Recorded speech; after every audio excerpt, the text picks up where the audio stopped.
Situé aux États-Unis, le parc national de Yellowstone se trouve au nord-ouest du Wyoming, à la jonction avec le Montana et l'Idaho.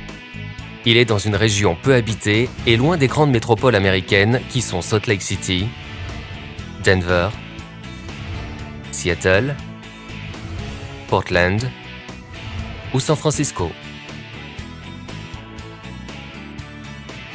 De nombreuses expéditions de reconnaissance et d'analyse géologique furent menées à partir des années 70.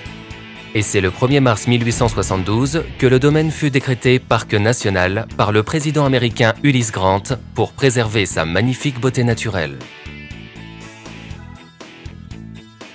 Le domaine doit son nom à la couleur jaune de la roche du canyon et c'est avec plus de 3 millions de visiteurs annuels que Yellowstone figure parmi les parcs nationaux les plus visités des États-Unis et du monde. D'autres animaux sont visibles tôt le matin ou tard le soir. Ils se cachent en été, aux heures les plus chaudes de la journée. C'est le cas des ours ou des loups. Leur territoire s'étend de l'entrée nord jusqu'à Canyon Village. C'est en 1995 que 66 loups du Canada ont été intégrés dans le parc pour réguler l'écosystème. On en compte aujourd'hui 95 répartis en 11 meutes. Les hivers sont très rudes à cette altitude et le manteau neigeux très important. Il est fréquent de voir le thermomètre descendre à -20 voire -30 degrés Celsius. Cette immense réserve de neige permet d'alimenter le lac et la rivière Yellowstone toute l'année.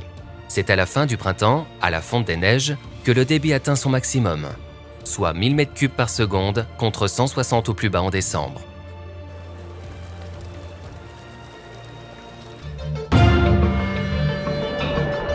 Puis, à 20 km au nord du lac, la rivière suit un parcours chaotique, avec des dénivelés importants et franchit une première chute d'une hauteur de 33 mètres, suivie d'une seconde haute de 94 mètres, qui débouche sur un grand canyon.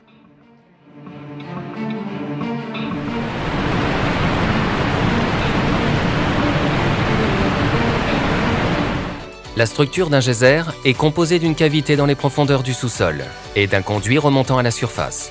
La cavité et le conduit se remplissent avec les eaux de ruissellement. Plus le conduit est haut, plus la pression exercée à la base du conduit est élevée. L'eau dans le réservoir va subir une pression mécanique élevée. La cavité étant proche d'un point chaud, le volume d'eau va progressivement monter en température grâce à la chaleur dégagée par la chambre magmatique. Pour le moment, tout est en équilibre et il ne se passe rien à ce stade. Pour comprendre ces phénomènes sismiques et volcaniques qui sont étroitement liés, il faut aller voir du côté de la tectonique des plaques. Notre planète est constituée de plaques qui reposent sur le manteau de nature visqueuse et bougent entre elles. Ces mouvements exercent de très fortes contraintes mécaniques, créant des tremblements de terre lors de leur déplacement. Lorsque la plaque du Pacifique glisse sous celle du continent américain, elle entre en fusion partielle dans le manteau. C'est le phénomène de subduction. Les scientifiques peuvent évaluer la nature d'un volcan et sa puissance, mais il est difficile de prédire une éruption à l'avance. Astéroïdes et supervolcans sont les plus gros cataclysmes que la Terre ait connus dans son passé et ont été la cause de changements climatiques qui pouvaient en modifier la vie sur Terre. La plus récente catastrophe d'un supervolcan est celle de Toba, sur l'île de Sumatra en Indonésie, et remonte à l'aube de la civilisation humaine il y a 75 000 ans. Du ciel, on peut voir l'un des plus grands cratères jamais creusés dans l'écorce terrestre, correspondant à l'effondrement de sa caldeira.